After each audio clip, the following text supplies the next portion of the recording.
we all know that in community, in society, it is expected that we date one man, or we are just with one man. And as soon as you go online dating, there are many men who would text you and just try to connect with you. And what usually happens is we women just talk to many men, but then we start dating one guy. And we just go ahead and we want to see when this dating thing is leading us and if this is going to develop to something more or not. And if it develops, well, great. But if it doesn't, then we just go back to the dating app, and then we start texting all over again until we find another guy to start dating in the real life with. This is a way, and this is a working way. The thing is, it is not very fast because we take our time to date just one guy without even knowing if he's going to be stepping up and pursuing us, and if he has the interest and the potential to meet our needs. What I'm suggesting here is dating more than one man in the same time. And this is something which for the community and the society might be a little issue. However, if you're mid-30s or in your 40s and you so much want to have a baby and a family, you don't really have that much time. You don't have the time to wait and experiment and hope. This video is especially for you if you feel shocked and if you feel bad and guilty for dating more than one guy in the same time.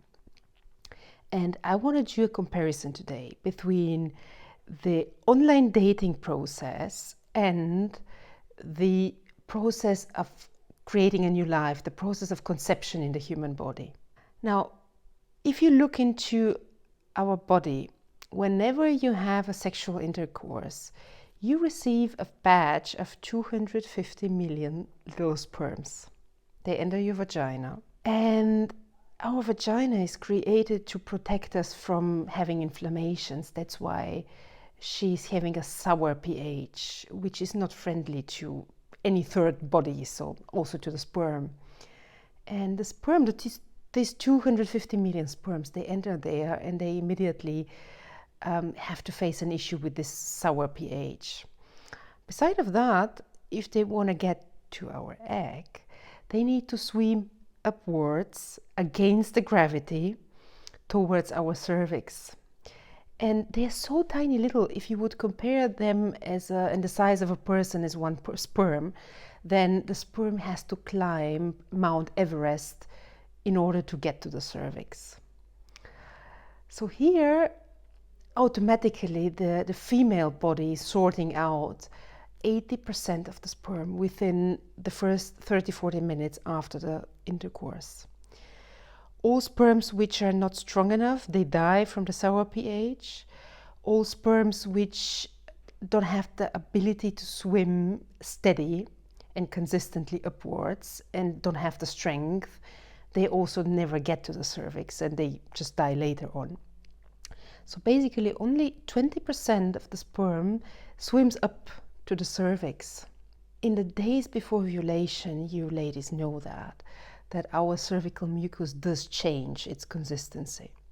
And this is a little helping hand where our body helps the sperm to go ahead. And this mucus consists of nutrients and sugars which give energy to the sperm to continue swimming. And they also help the sperm climb up through the vagina, and then they will help the sperm to go through the cervix itself. Now, if we look into the dating process, let's take the platform Plenty of Fish, for example. How many million men are registered on Plenty of Fish? I don't know, but there are many. And how many of them you might even have a chance to talk to? I guess you limited your search through a certain geographical area which is next to you. Then you have certain age specifics or age frame that you're interested to, and all men which are under or over, they are not even coming to a contact with you. And then we have all those men which are in our range, however, we are not their type, so they don't even text us. And finally, we have also men who do text us, but it's not really appropriate what they do, and we just never answer. So in this stage of the online dating, from this huge plenty of fish, mass of men there, only a little portion does really come to connect with us and start a conversation on the platform. In the next stage, the sperm needs to go through the cervix, and this is a big challenge. Now, just imagine your little sperm, you're in the size of a human body. You just climbed the Mount Everest, and you look in the sky, and you see that there is a huge portal coming up. It's a dark portal, and you need to climb 4 miles more upwards in the darkness. It's pretty much the same. And because our cervix is designed to expand a lot when we give birth, in a normal condition, it's tiny little piece of tissue which has a lot of wrinkles there. And in the wrinkles, we have dead end channels. So we have the main cervical channel, and then on the sides, we have this tissue wrinkles where the sperm can get in and they get stuck because they cannot turn around. And this is a dead end, so they basically die there. And we have a lot of those sperms, they get lost there in the process, and not all of them manage to swim through the cervical channel. So from the 250 million, 20% manage to the cervix, and only around 3,000 manage to swim out of the cervix into the uterus. What does that mean in the online dating process? Well, there's so many men, they start talking to you and texting you. And, they're either not consistent, or they take the wrong way, or they never happen to invite you for a date. So there are many, many reasons why you get involved in texting with many men. However, with many of them, you never really come to have a real life date. In the uterus, we have 3,000 sperms managed there. So they are the strongest 3,000 from those 250 million there. And these are the men that you would go on a coffee date with. And the sperms in the uterus, they, in the next stage, they need to navigate through the uterus and find the follicle tubes. And the follicle tubes are these little tubes that connect the ovaries to the uterus. And we have 2 ovaries, 2 tubes, and in the middle is the uterus. Now, those sperm first need to understand in which direction to swim. Should they swim left or should they swim right? And they need to take a decision what to do. And here is the second stage where our female body is helping the sperm a little bit. And in the days before ovulation, the ova, which is going to pop an egg, is giving a chemical reaction which is comparable to a perfume, so that the sperm can smell and know, should I swim left or should I swim right? So a lot of those sperms recognize it correct. They say, okay, for example, I need to swim right. And they do that. And in the online dating process, this would mean those people invite us for a coffee date, and they make it nice and proper and in a way that we feel good to go on a date. Which is great, and there the real life dating process is starting. In the uterus, our body has immune cells which are there and have the purpose to protect us from inflammation. So their purpose is actually to kill any foreign particles in bodies and germs. Those little immune cells in the uterus, if we look into our real dating process, this is, for example, our checklist. We all have this checklist. He should be earning at least as much as I. He should have this or this profession. He should be with an academical degree. He should be driving car like this and this. He should have a house. He should be sporty, but not too much. He shouldn't have that crazy hobbies, because then it's not my case. I'm just giving examples, and this checklist is individual to all of us, but we have it. We have our checklists. And this is our judgments, our expectations, what the perfect man should be like. And there is second thing, which all those little immune systems are in our real life. This is our inner critical voice. Like, don't even dare to think you can be happy. He will disappear anyway, so you just better don't fall for him. He can't possibly make you happy, and all those kind of little things.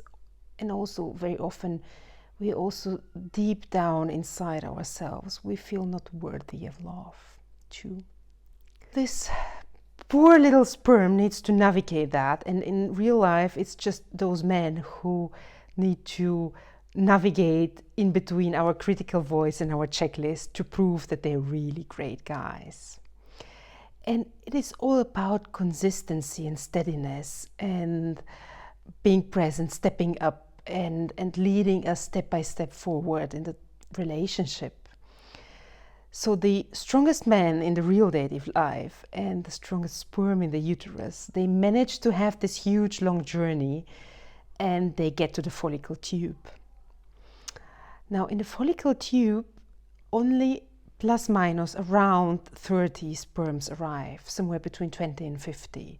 So we had 3,000 that enter the uterus, and we have only between 20 and 50 lucky ones who get to the follicle tube.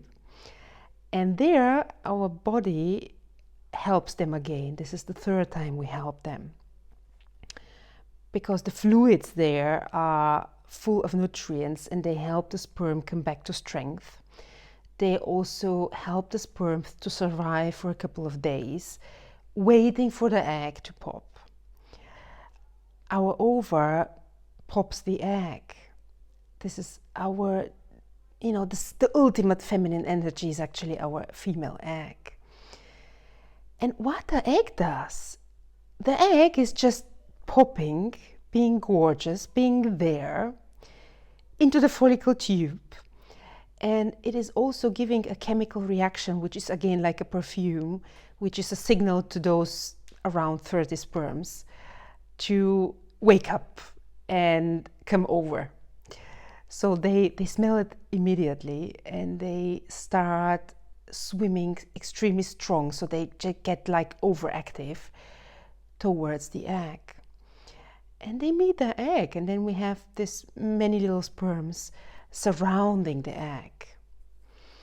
And now in the process of conception, what actually does happen is the egg makes again a biochemical reaction, which allows for one little head of one sperm to merge with the outer layer of the egg.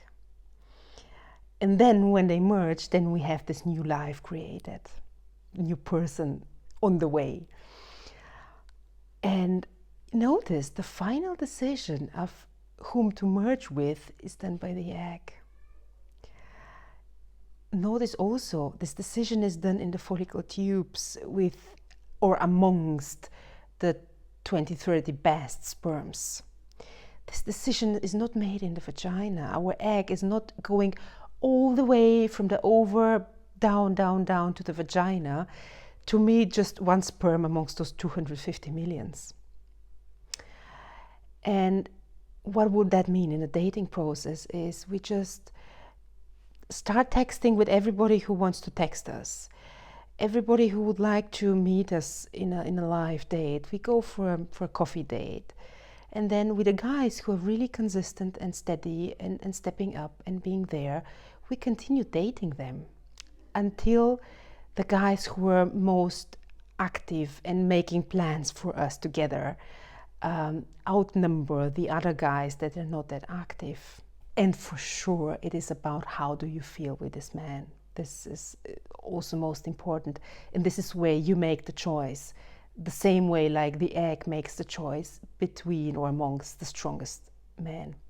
If you have more questions for this process, how the dating many men looks like in a practical life, how to tell a guy that you're dating other men too, what to say, how to plan your schedule so that you don't get overwhelmed. If you have questions, just let me know and write to me.